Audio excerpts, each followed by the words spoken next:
Good morning. This is Carson Olinger. I'm with Capital City Equity Group here in Atlanta. This is the Georgia New Real Estate Investors Forum here on the REI USA platform. I'm waiting on some people to pop in here. Looks like we've got several people coming in. Give them some time to come in here. This is going to be more or less an open forum. This is for all of the new people coming into real estate. I want to answer your questions. So I'm going to keep this kind of lively and direct traffic to some degree, but I really want questions from you guys. If you want to speak, we can even bring you on to speak so everybody can hear your question, and we can really just have a nice discussion about what you guys are struggling with, what you're trying to get into, how it works, connections, how do you grow your business, all of these types of things. Because 4 years ago, I was right where you were. I've been doing this for 4 years. I've gotten pretty good at what I'm doing, but I'm always learning. I'm constantly learning. So I would encourage you guys to do the same. We always need to be trying to grow our business, grow our network, grow our education. And it's important to have opportunities like this so you can pose questions, because a lot of times people think, you know what, it's 2 + 2. I think it's 4, but I need to find out. And I don't want to ask stupid questions and get embarrassed. So this is a safe place to do that. There's no stupid questions because we've all been exactly where you are right now. Looking for our first deal, whether we're going to wholesale, whether we're going to flip, whether we're going to get into buying holds or get into short-term rentals. Whatever it is, I've done all that stuff. Mobile home park acquisition, arbitrage, you name it. I'm familiar with all of it. I can direct you, but there's always a core basic, okay? I'm a little bit stuffy, so I have some seasonal allergies here, so bear with me. As some people, you guys still have some people joining in here. I'm going to give a little bit more time for them to do so. Let me introduce myself. Let me give you my contact information, because maybe this 1 hour isn't enough to get everything we need done, and you don't want to wait till next month, and you want to shoot me a question either via email or give me a call. I'm open to doing that. This is for you guys. So my first name is Carson. My last name is Olinger, Olinger. Who am I? I am the CEO of Capital City Equity Group here in Atlanta. I operate a investment firm here in the northeast area of the Atlanta metro area called Capital City Equity Group.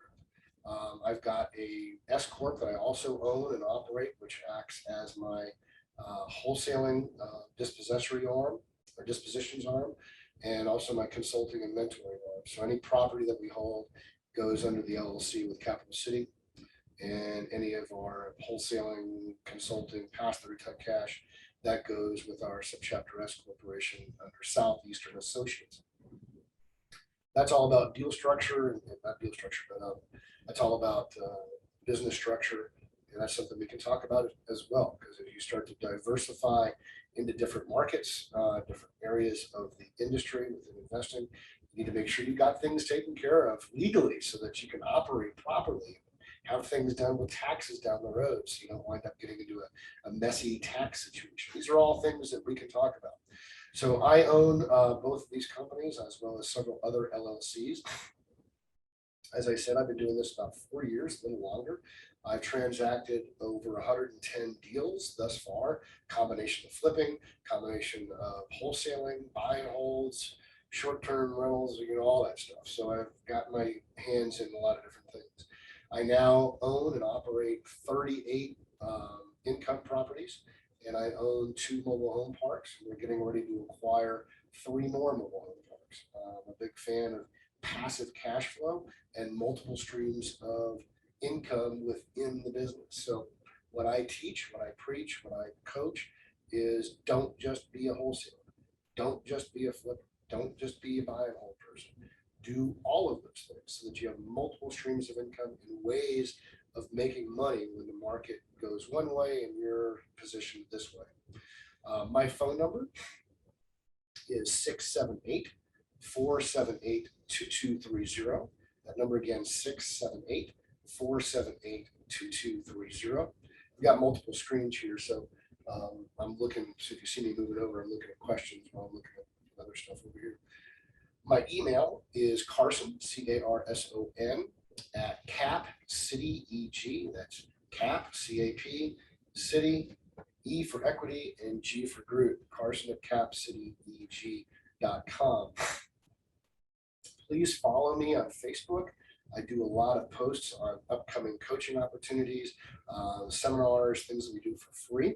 So if you're looking to grow your business in this area, we do a lot of stuff up here in Beaufort. We do a lot of stuff in Gainesville, Lawrenceville, Suwannee, Sugar Hill. We're doing stuff all over the place in person and doing at different times. So if you follow me, you'll see the advertisements for that. And we can get you involved with those types of things. Also, I'll promote some of my other colleagues' REIAs that they go to. And I actually own a REIA called North Point REIA. It's an educational based REIA in Beaufort that we meet the last Wednesday of every month. So if you're trying to get out and network and go to a meetup, that's what this is. I can direct you to other meetups as well. Follow me on Facebook, as I mentioned. Follow me on Instagram, Carson.Olinger. I'm on LinkedIn as well under Carson Olinger. You can follow my page on Capital City Equity Group, and you can also subscribe to my YouTube page. We do a lot of on-site stuff, and we put quick videos before and afters and walkthroughs and all kinds of educational stuff that's on our YouTube page, and there's stuff going back for 4 years there. So what I'm going to do right now is I'm going to open this up for any questions that you might have in this forum. This is for the new investor. So I'm sure you got a lot of questions. How do I get started? Hey, I found a property. What do I do? How do I evaluate properties? I ran into this problem mechanically. I'm looking for funding. How do I even get started? Where do I go to learn? I have no clue what this is about. Where do I start? Stuff like that. So I'm going to sit for a second, see if any questions pop up. If you just want to raise your hand, I might even be able to allow you to speak directly on this, which might be easier. So if you want to raise your hand through the system, you can go down to the bottom of your screen. If you're not familiar with Zoom, and there's an area there where you can raise your hand to speak. I'll see your hand pop up. Looks like a little hand. I'll call on you and you can talk or you can type.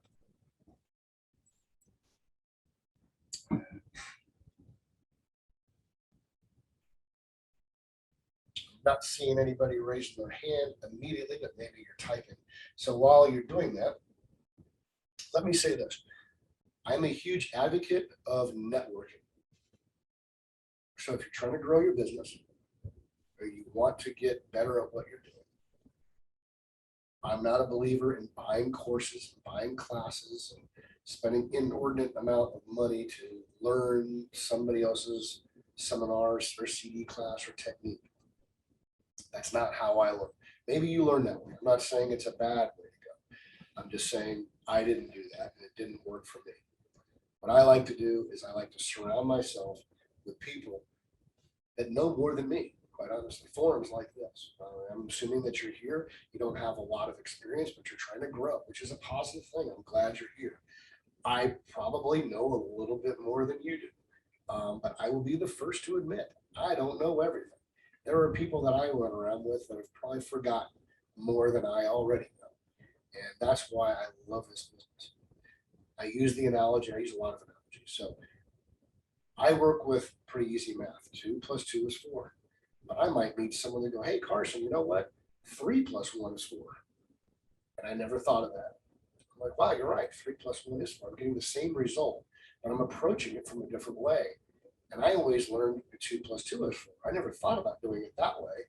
And now I've learned a different way of doing the same thing, but maybe in a more efficient manner, right? So you're always looking for those ways to expand. So don't ever think that you've got it all, because once you do that, you're going to get run over. I've got a saying that I use because I go to a lot of networking meetings, right? Whenever I find that I am the smartest person in the room, I leave. I've never left a room because I always find somebody that's smarter or has done more business than I do, or I can learn from. And I'm always seeking those people out because I want to grow in my business and I want to share this. Why do I want to share this? Why am I doing this? I'm not getting paid for this. The reason I do this is because I want to help you, because people in this business helped me get to where I am. I'm not going to sit there and say, hey, you know what? Hey guys, I see all your names up here. If you want to come and be a coach, let me coach you or mentor you, I want $25,000. I'm going to give you an hour a week. I don't do any of that stuff, right?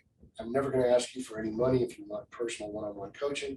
It doesn't work that way. I turn the tables on that whole process. Because typically, if you're trying to get into this business, you don't have the money to begin with. Most people. I've run into some that did. But my point is, we can do this where the deal pays for me, and you can learn while we use the deal. I saw a question that popped up here. Let's see. I put my glasses on. So Sean asked, are people currently having much success with the BRRRR method in our market? Is the refinancing more difficult in our current climate? So for instance, well, let me explain first for those that don't know the BRRRR method. It's the BRRRR, which stands for buy, rehab, refinance, rent, repeat. Buy, rehab, rent, refinance, repeat. Or you could say refinance, rent, repeat. Either way, it's called the BRRRR method. So, Sean, yes, people are having a lot of luck with that. When I say luck, they're having, it's a good strategy, especially in this market. Okay. Right now, in the Southeast, we are set up, I believe, to be in the next 3 to 7 years, 6 years maybe, in a rental rich environment, meaning there's not going to be a lot of inventory. I see interest rates going up. We just had indication on Friday that the Federal Reserve is going to start raising interest rates, which is going to make it harder for people to buy homes. Albeit we're at low interest rates now, but they're going to continue to go up. COVID already has reduced a lot of people in the workforce. They've lost jobs, have different jobs, paid less. The mortgage companies have gone through the process of saying, okay, we're giving you a little bit of forbearance. You may have heard that word, where they're allowing you to put some of your payments that you couldn't make on the back end of your mortgage. But now these things are becoming due. We're going to start seeing more foreclosures. So these people are going to wind up losing their homes, which is going to be an opportunity for us to buy. But they're going to be pulled out of the buying pool and put into the rental pool, which means they're going to have to rent. So there's going to be a higher demand for rental properties. The price of homes is going up, specifically in the Southeast, as we're seeing a lot of people start to sell off their properties in California, Oregon, Seattle, Texas, Colorado, and they're moving New York, they're moving Chicago, they're moving down here to the Southeast. Why? Because this area is geographically nice. There's a lot more industry down here. The governors and the mayors down here predominantly have focused on bringing revenue down here. So we're getting more jobs down here, which means housing is more affordable, but there's a lack of it. So that's why, one, the housing market for buying is so constrained. There's not much inventory because everybody's buying it up so quickly, and people don't want to leave here. And then the people that are coming here that can't buy need to buy, get rental properties. So anything rents, and the rents from a lot higher. Atlanta, rental rates are 17, almost 18% higher than they were this time a year ago. And that's leading the country in rental increases, okay? That's another reason I'm buying rental properties. So, Sean, yes, the BRRRR method works. Now, let me explain that a little bit further, because he went on and said, is the refinancing more difficult in our current climate? Not really. The refinancing is actually a little better. Here's why. Because there's less people applying for mortgages because they can't find homes. Banks still want to write paper, so they're looking for more people to do that. So what they're trying to do is actually push the refinance. So, hey, homeowner who's sitting in your house, not moving, not buying another product from us, why don't you refinance your property? So they're making it more available to refinance, okay? Which now means for the investor who bought the property, that yes, buying it and refinancing it is a way to go.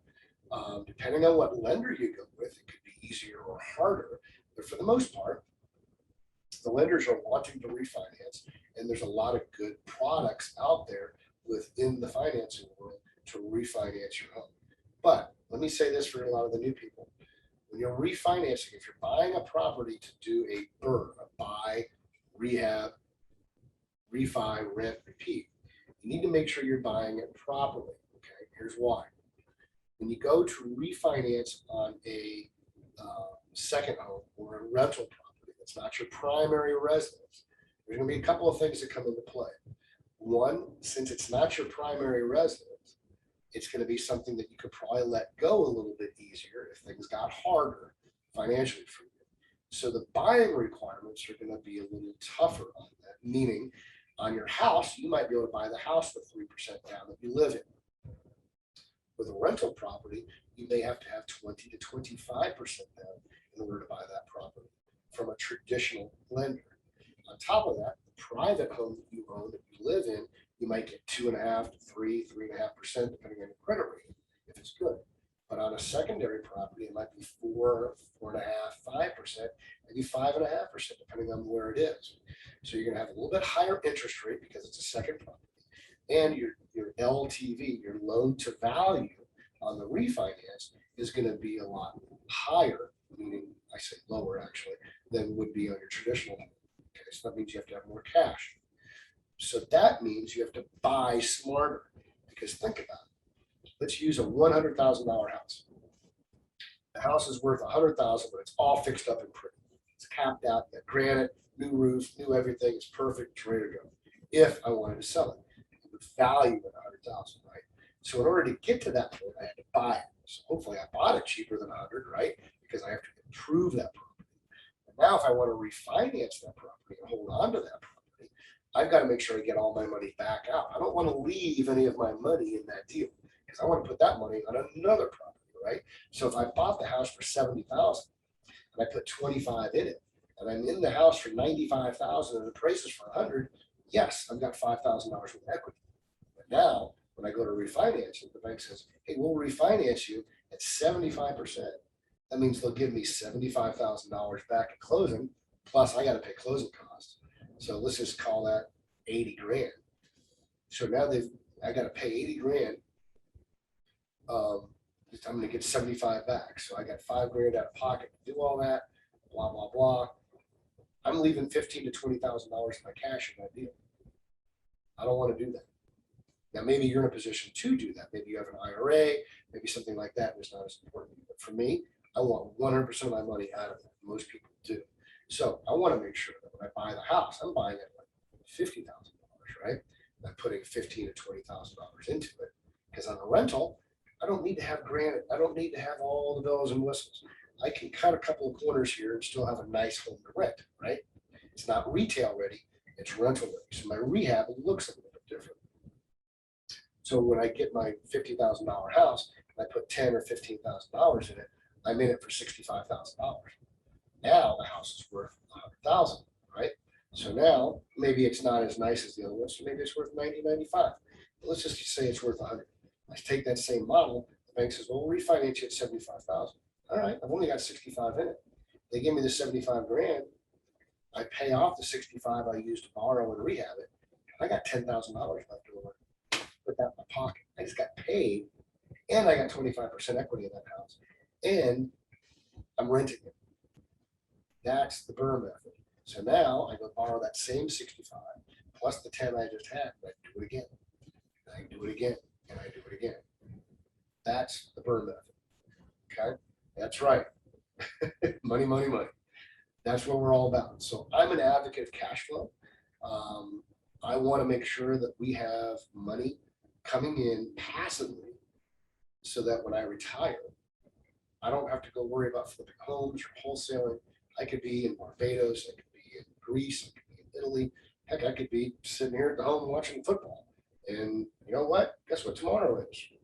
Rent's due. I got a lot of money coming in tomorrow, or actually on Wednesday, because my 38 rental properties are all paying rent. I'm just sitting here talking to you, and money's coming in. That's passive cash flow. Does it come with some work? Absolutely it does. It doesn't come easy, but you can get it to a point where it's manageable and it's fluid and it's working. And you know what? Hey, I want to go buy a Ferrari. I'm going to go flip 4 homes, make a couple $100 grand, buy that Ferrari. Meanwhile, I still got money coming in. Okay. I have now discretionary income coming in from different areas that I can go do different things. Not to say I'm going to go buy a Ferrari, not a Ferrari guy, but you get my point. So hopefully that answers your BRRRR question, Sean. Give me a thumbs up if that helped you out there. Are there any other questions regarding, oh, hey, Ingo, I didn't know you were on here.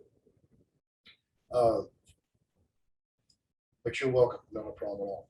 So that's kind of the burn method. So a lot of the other things that we get into with new investing, and I see there's not many questions that are popping up here. So that usually tells me that people are a little bit shy and they don't know where to start. So I'm going to assume, for the sake of, other than a couple people that I know on here already, I'm going to assume the rest of you are brand new to the investing space.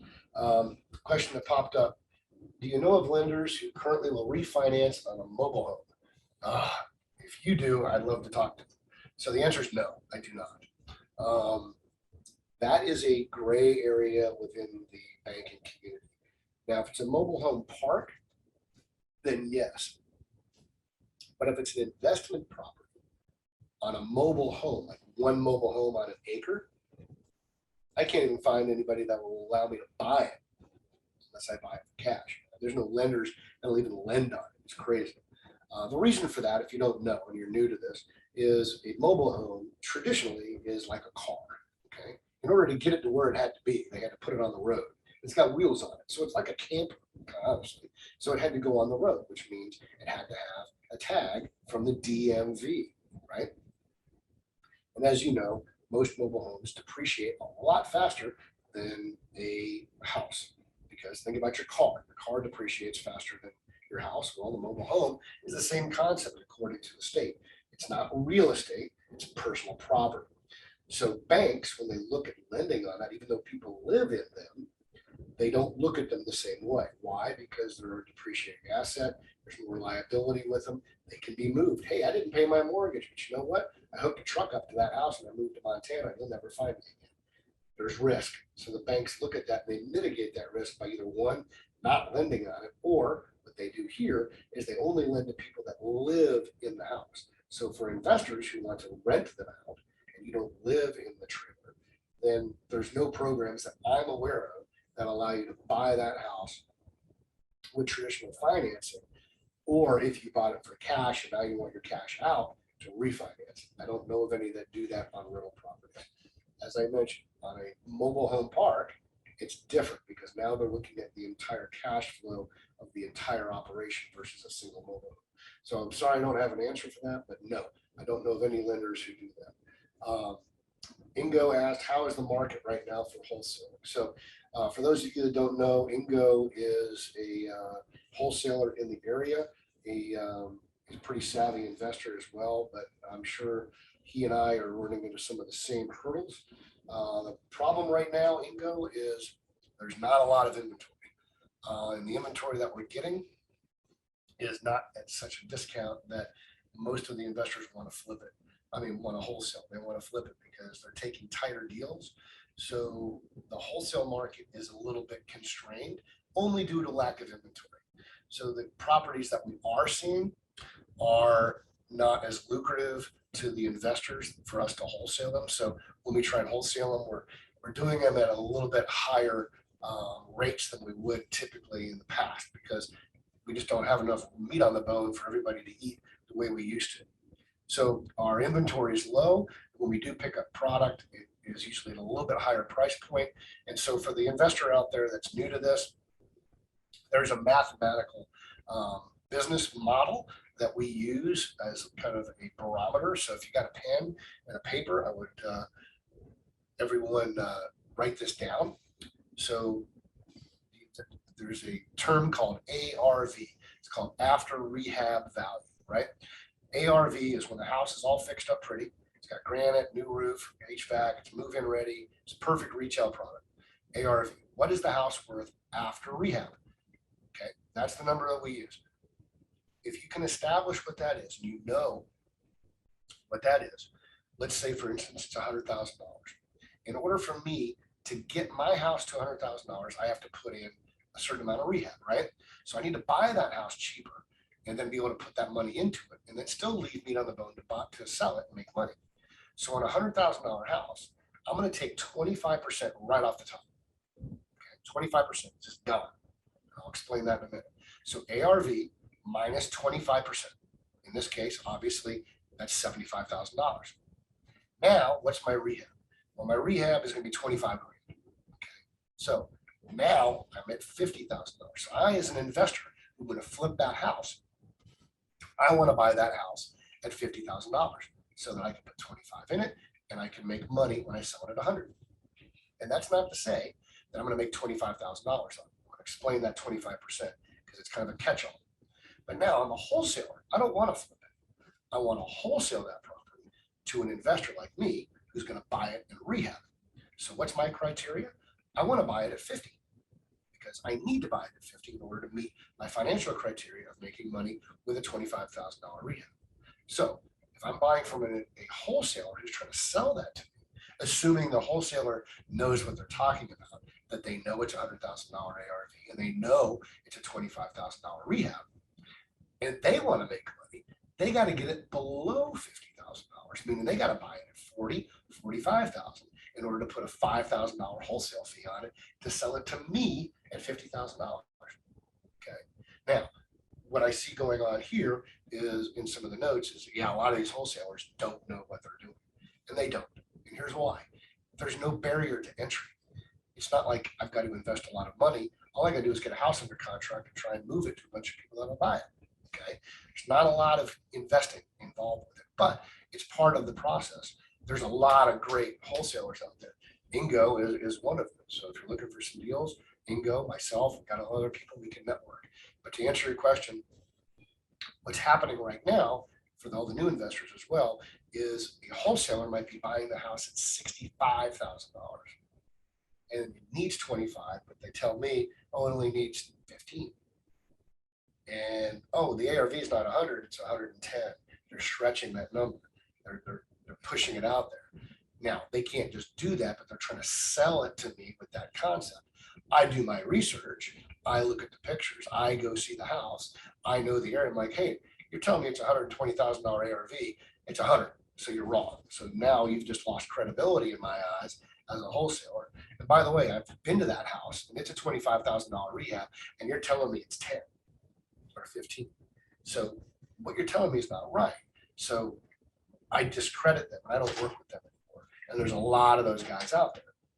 But on the other side of the coin, there's a lot of good guys out there that know what they're doing. So to Ingo's question, the problem we're running into is the housing market is so tightly constrained. A lot of the sellers know that it's a hot market and they're wanting more and more and more for their house. And because there's less people buying or having good inventory, people are buying up the stuff at bad rates because they're starving to try and get something anyway. And then because people don't have any options to buy anything, investors are buying them at thinner deals. And so it's just this crazy little market. So a lot of guys are just sitting back and saying, you know what, I'm not going to flip right now. I'm just going to buy and hold. That's what I'm doing. I'm buying and holding. I'm trying to find a lot of off-market stuff, and I'm buying and holding. I'm not trying to flip right now. So I'm not buying a lot of wholesale deals. I'm not wholesaling a lot of wholesale deals, okay? Because I do that as well. So hopefully that answers your question. So from an investor, a new investor perspective, if you're looking to get into wholesaling, make sure you know your numbers. Credibility is critical. I mean, this is a small world. I mean, we know, and especially in Atlanta, we know who's who in the zoo. And the good guys rise to the top, okay? We see who they are. The other guys, they come and go and they fall off. And most of them don't know what they're talking about, okay? Let's see, another question that popped up here. Any recommendation on who offers a good HELOC? HELOC, for those that don't know, is a home equity line of credit. A lot of times that's just used as a refinance, but there might be, you can pull some money out as needed as you gain equity in the house. If you want to shoot me an email on that, I might be able to recommend a couple. I'm not going to do that on this forum directly, but I can shoot you some information on some guys I think might be able to do some HELOCs, but they'd be traditional refinances with the HELOC concept in them. So that's for Sean. And then Trey says, yeah, everyone wants to retail, even the junky ones. Yep. There's a lot of junky ones out there. We just talked about that. Everybody thinks they're going to make some money on it. And quite honestly, the numbers aren't good. The numbers don't lie. They just don't lie. If you know your numbers, you'll do well in this business. So knowing your numbers and not getting emotionally involved with it, even if you're starving, I got to get a deal. I got to get a deal. You're going to get a deal I didn't call it a deal. You're going to get an opportunity, and then you're going to wind up losing money. So be careful. Know the difference between an opportunity and a deal. A deal will make you money. An opportunity will get you upside down. You might feel good, go, yeah, I got one, and then you're going to wind up losing money. Okay. So that's kind of the wholesale market as it goes. So ARV minus 25% minus rehab. So I said, what is that 25%? What does that really mean? So the 25% is a catch-all. It kind of encapsulates all of our cost structures. Okay. So think about it. I buy the house at $50,000. I had to pay closing costs, right? Where'd that money come from? That's included in that 25% that I just took off the top. Okay. Let's call it $2,000 to close the house. Right. Now I own the house. I'm flipping it. I got $25,000 rehab. I have insurance. I got water. I got electric. Maybe I borrowed money. I got an $800 mortgage on the house. Right. These are my carrying costs while I'm flipping the house over and above my rehab. Right. So let's say I hold it for 4 months. $800 on a mortgage, $400 on all the other stuff. It's $1,200. That's $4,800 over a 4-month period of time, plus the $2,000 I had to close it. That's $6,800, right? So now my 50, my 25, 75, add another, what did I say? $6,800, right? Now I'm pushing, almost $85,000 when it's said and done. Okay. Now when I go to sell that house, that 100,000, I got 2 real estate agents. They're both getting 3%. So 100,000 minus 6% is 94,000. Okay, 94,000 minus my 83 that I'm just at, that's my profit. Okay, so hopefully you're landing somewhere in the teens. I like to be in the teens, meaning 18, 19% profit when it's all said and done. So that 25% that we took off is holding costs, acquisition costs, and selling costs. Those are your 3 things that eat up that 25, and the balance is your profit. Hopefully that makes sense. So when you're looking at that property, you got to know where these numbers lie. You got to know that that's a $100,000 house. Okay. And you got to know that it's a $25,000 rehab. If you don't, bring somebody in that does. Maybe share some of the profit with them. Help them teach you. Let them teach you. So that, you know what, I'm giving up some of that profit so I don't lose money. The profit will pay for Carson's fee or whatever, but I'm going to get knowledge out of this. I'm going to get education. So in a couple of 3 flips, I'm not going to need a Carson. I'm not going to need somebody else to do this. I have the understanding to do it on my own. Did I charge you for that? Did the other guy charge you for that? No, he didn't. She didn't. But the deal did. But you didn't make mistakes, because at this stage of the game, honestly, people think real estate's about making money. No, it's not. Real estate's about not losing money. You want to invest for the long term and not lose money. Because if you don't lose money, you're making money, right? So we're in it to make money, but we've got to make sure we mitigate those risks. Okay. Another question came up here. What advice would you give for finding a good team of contractors? Well, that's always something that comes up. So where do you find a good contractor, right? You just open up a book and say, oh, here's all the good contractors. Here's all the bad contractors. No, doesn't work that way. This is where it gets sticky. It's a crapshoot. A lot of times it comes down to referrals. It comes down to networking, right? Because if I've got a good contractor, which I do, I'm not going to be readily open to saying, hey, come use my contract. Because if I do that with everybody, then everybody is using my contract. And then when I go to need him, he's tied up on 16 other jobs and I can't get my job done. So that's kind of the one thing that I kind of keep close to my chest. But you're going to find people that will say, hey, I use so-and-so, I use so-and-so. And you're going to find them that way. Or, well, I should say, and you're also going to be going to a lot of networking meetings. Networking meetings are critical. You're going to meet people in our industry that do things that you don't know how to do, or you don't know even where to start to do them. Okay. They're going to help you because they want to, because they had help. Like I did. I had help from other people outside of my circle of influence I didn't know. Because I went to this meeting in Roswell. I went to this meeting on the other side of town. And I met other investors like-minded who had more experience than I did. And other investors that were new. We put our thoughts together and our strengths and our weaknesses, and we worked together. And I asked questions. Hey, how much is 2 plus 2? Hey, how much is 3 plus 1? Stupid questions, right? But people took the time and answered those questions because why? They sat in the same seat that I'm sitting in now and had their first deal at some point too. And they know the struggle. And if you do it right and you surround yourself with the right people, you're going to find the people that you need. So it is a little bit of a process, right? Hey, I've got this deal. I don't have time to go find a new contractor. I got to get this deal done now, otherwise I'm going to lose this deal. Well, that's a problem. So there is a process to this. You need to make sure you've got the right contractor lined up because you got to have him ready to go when you get the property. But how can you keep this guy on the hook when you don't have the property? If you get the property and then he's not available, what do? That's always the balance. That's something that we always all struggle with. So having 2 or 3 contractors is a good way to go. Maybe they're not the best. Okay. Think about your business. If you do it, it's going to be done right. If you do it, it's going to be done perfectly, right? But sometimes just getting it done is better than being perfect, right? Because it's done. If you're looking for the guy that's going to do it perfect, you're never going to find it, right? So sometimes you may have to subcontract things out, right? You know what? I can't find a general contractor. I got to do it. This deal's too good to give up. I'm going to do all this work. I hate the fact that I got to do it, but I'm going to do it. And hopefully I'll find somebody along the way. So I'm going to hire a plumber. I'm going to hire a granite guy. I'm going to hire a flooring guy. I'm going to do all this. And in the process of doing that, you find somebody that says, you know what? I can do 90% of this stuff because I don't need to have a certified contractor if I'm doing cosmetics. Don't get wrapped up in the guy that's going to be able to pull permits when you don't need to have permits pulled. There's a lot of good contractors out there, just a basic contractor. I'm not talking a general contractor like GC. I'm talking like, hey, my name is Carson and I can do flooring, I can do painting, I can do minor roof repair, I can do minor plumbing, minor electric, I can put in granite, I know a granite guy, these kind of things. And they can coordinate all that. You'd be surprised how many of those guys are out there. Where do you find them? You find them at other houses. I found one guy at QT who was in a QT, had a sign on his truck.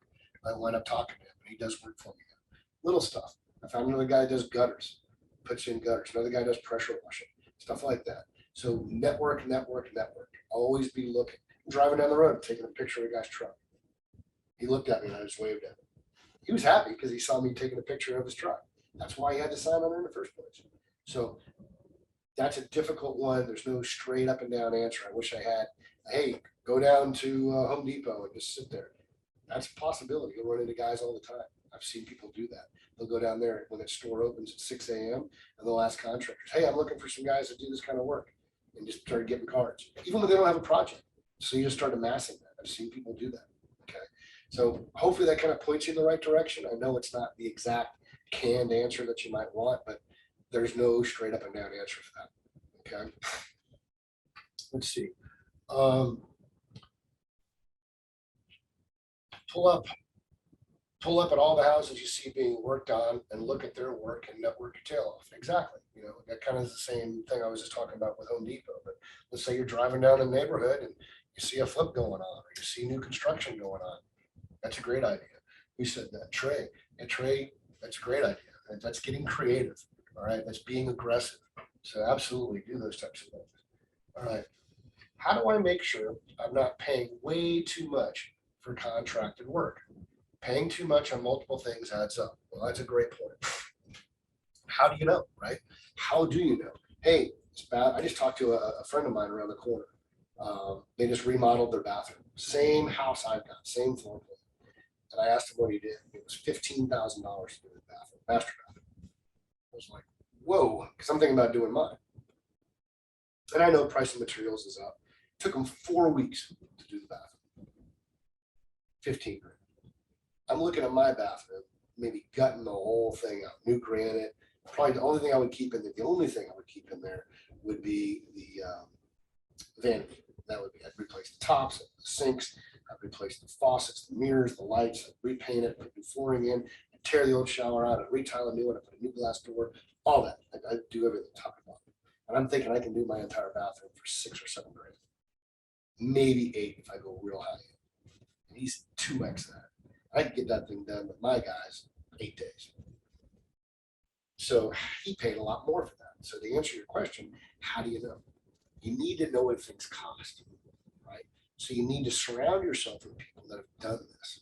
So you can go to them and say, hey, here's pictures of what I want to do. here's the bathroom, here's the living room, here's the kitchen, whatever. This is what I want to do. Would you come out to the house with me and look at it and tell me what you think this should be if I want to do this? Would you come out? Would you look at these pictures? Would you evaluate this with me? I'll pay you to do that. Well, how are you going to pay me? You don't have any money because you haven't flipped the house. Well, you know what? If you come out and consult on the deal, let's talk about what that looks like. When the house sells, I'll give you a percentage of it. I'm learning. I'm getting an education. I'm not paying you out of my pocket. I'm going to let the deal pay for that. Okay. Get that experience by using the deal to fund your education. That's what I did. I brought people out. First deal I did, I knew I had to have credibility. I knew I had to get it done. I was wholesaling, so I wasn't flipping it, but I was wholesaling. And I knew I needed to give the right numbers to the people I was wholesaling it to. So I asked a friend of mine, I said, hey, you've been doing this. Would you come out to the property? Would you tell me, after I give you the number, what you think the rehab number is? I walked out of that house. I said $7,500. I broke it all down. I knew what I was talking about. Look at everything I wrote down. $7,500.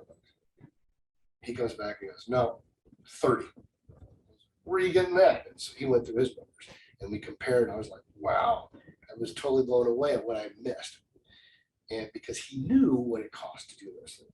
So as I did a couple of more of those, then I got the feel for it and I recognized what it actually cost to do that. So when I went to a contractor and they gave me a price, I knew if that was in the ballpark. Now, if you're using a GC to do everything, then you need to take into account they're going to add 15 to 20% to that overall number. It's normal. They have to make money, and I want them to make money because I don't want to be in there with 65 invoices, paying this guy after I pay this guy, did I not pay that guy? I've got this showing up, I got that showing up. This has got to be at the right time. Then I become the general contractor. I don't want to do that. I want to focus on finding the next deal. So my time is better spent finding the next opportunity, making sure my general contractor runs that show. Okay. And I can check in on it a couple times a week to make sure he's doing what he's supposed to be doing. Right. So understanding what that is, I go walk through the house. Okay, this is a $30,000 rehab. I don't tell him that. I say, okay, I'm going to get this deal under contract. Come on over here with me and tell me what you think this rehab is. Then let him give you a number. Should line up to where you're at, knowing you got to add that 15 to 20% in there. So hopefully that answers your question. You got to know what these numbers are. You have to educate yourself in order to do that. Okay. If you don't, then you're going to expose yourself to getting taken advantage of. All right. And it's going to force you to shop around to find people that work within your finishes. You may have a guy that did the work, but you just don't like the finishes. He didn't paint too well, or sloppy, cost too much to get it all redone afterwards, and you're not going to use them again. But that's part of the experience. Okay. The other thing to do, since we are talking about contractors, is contracts. Okay. Always have a contract in place with the contractor you're using. Always, always, always, always. Please. There's horror stories of guys that just walked off the job. So when I give them a release, I tell them this is $30,000 job. Here's $10,000 up front. Go to work. I document it. They sign for it. It's all ready to go. And then I pay them at the end. Because typically, like I said, I'm 4 to 8 weeks. I pay my guy a third up front and I pay him the balance when we're done. Now you may get into a longer job where they need more, but if you can do that with a contractor, that tells you they're fluid, they're cash fluid, they're not starving artists. I need to be paid weekly. I hate that. Okay, it's a nightmare. Will I say no to that? No, I'll probably do that, but it gives me an indicator that they're not probably as strong as a contractor as I might want. Okay, I like the guy that can float his money for 60 to 90 days. It's not pounding me for money all the time because it tells me he can make it without me. When you become that guy's sole income, you'll know it. Try not to use that guy if you can. Have it under contract. If you release the money, he has to sign for it. And because you don't want to get all out of this thing, is well, you're supposed to pay me 20 grand. You only paid me 15 grand. No, I paid you 20. No, you didn't. And then they put a lien on the house. Now you can't sell it. Get it all documented, and you're in good shape. So always have it right. Now the other thing I do is when I sit down with my contractor, I let them tell me the time parameters. I say, okay, we've established this is 30,000. how long do you think it's going to take you to rehab this and be done with it? And you'll say, well, I need 4 weeks. Okay, let's make it 6, just to be safe. Things happen. Cabinet guy got COVID. Couldn't control that. Pushed our time frames out. But I'll give him a leniency. So here's why I do that. Because I'm going to put a timestamp on this. If we go past 6 weeks, you told me 4. I'm giving you 6. If we go past 6, now it's $100 a day that comes off of that budget because you're costing me money. And that's in my contract. Because, hey, it's $30,000 to get the job done. It might take them 6 months. We're going to get to it. We're going to get to it. Because what happens with these guys is if you release all this money in little bitty blips, $5 grand, $5 grand, $5 grand, $5 grand, $5 grand, they got 25,000 of the 30, and they only need that $5,000. But now they got a $60,000 job that's going to pay them 25 grand next week. And so your $5,000 balance gets pushed off, pushed off, pushed off, pushed off because they want that big hit. They want that big $25,000 paycheck over here. And so now you're sitting with $5,000 worth of work left to be done, and they haven't done it. So now you start penalizing. That's the other reason I backload it and say, I'll give you something to get started, and then I'm going to pay you the balance at the end. That way there's a huge carrot there for being done. Keep that motivation going. Once that motivation's gone, little things will distract it. I'm telling you, it just will. So keep that in mind. Let's see if we got any other questions here. Okay, I don't see any other questions regarding that. So a lot of us are new. We all started off at some point.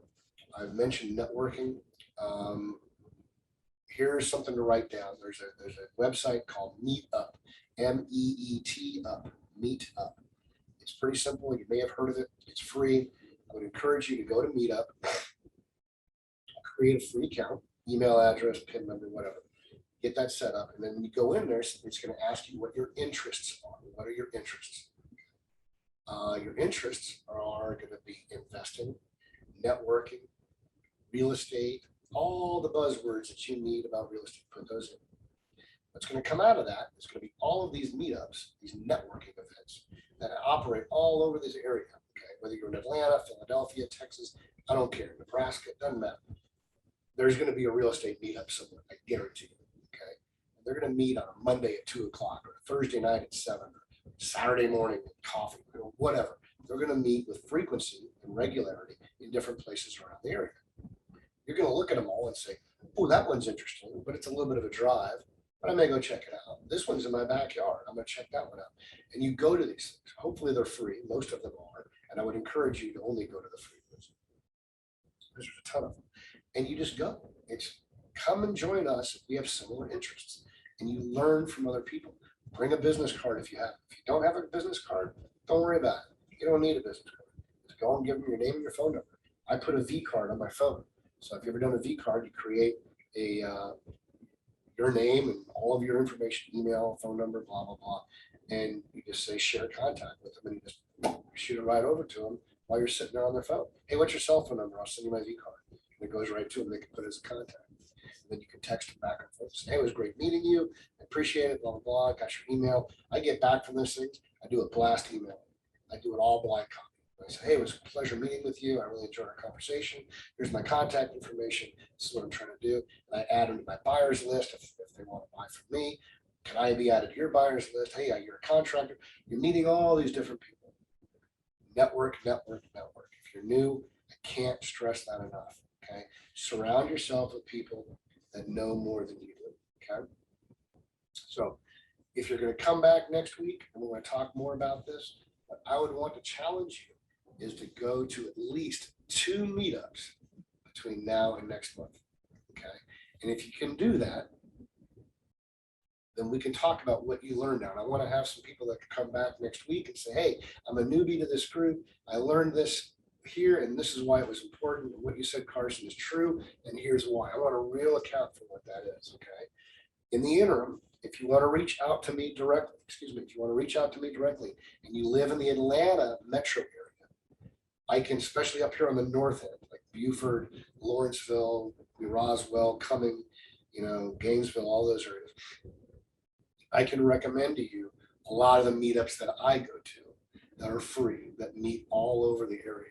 Now with COVID, I just got an email, a couple of them are shutting down temporarily, but you can put them on your calendar and you could subscribe to them on meetups so that you'll get all their notifications. I own and operate a meetup of my own called North Point REIA. REIA is Real Estate Investment Association, okay? We meet the last Wednesday of every month in Beaufort, Georgia at Tannery Row Ale House. Now ours is an educational component, so there's some networking. Then we bring in a guest speaker to talk about a related subject matter in real estate, and we can network and learn. Okay. So as we wrap up here, if you want to shoot me an email, please do that. I'll give you my contact information here momentarily. Follow me on Facebook. Subscribe to my page on YouTube. Follow me on Instagram. I post a lot of relevant information, stuff that can help you out, how-to stuff, especially on my YouTube page, okay? My email is carson@capcityeg.com. That's Carson at Cap City EG. Carson@capcityeg.com. My phone number is 678-478-2230. As I mentioned, you can follow me on Facebook at Carson Olinger. You can follow me on Instagram at carson.olinger. You can subscribe to my YouTube page at Carson Olinger. You can follow my business page at Capital City Equity Group, and I'm also on LinkedIn. So I appreciate your time. We got a couple of minutes. I've got a couple of appointments to get going today. If there's no more questions, I'll sign off. If there are any additional questions, I'll give you another 30 seconds or so to post them, and then we'll sign off. I think I answered all the questions. I'm just going back and seeing if I missed anything. I don't think that I did, but okay, that's all we got. I appreciate everybody joining us. Thank you. We'll be back here the last Monday of every month at 10 o'clock for all the new Georgia investors. And like I said, if you're on this one now, I'd love for you guys to go out and hit 2 of these meetups. If you got questions, feel free to call me directly, text me to that number, or email me. I'd be more than happy to help you out and get you pointed in the right direction. Thanks again. Have a great week. Take care.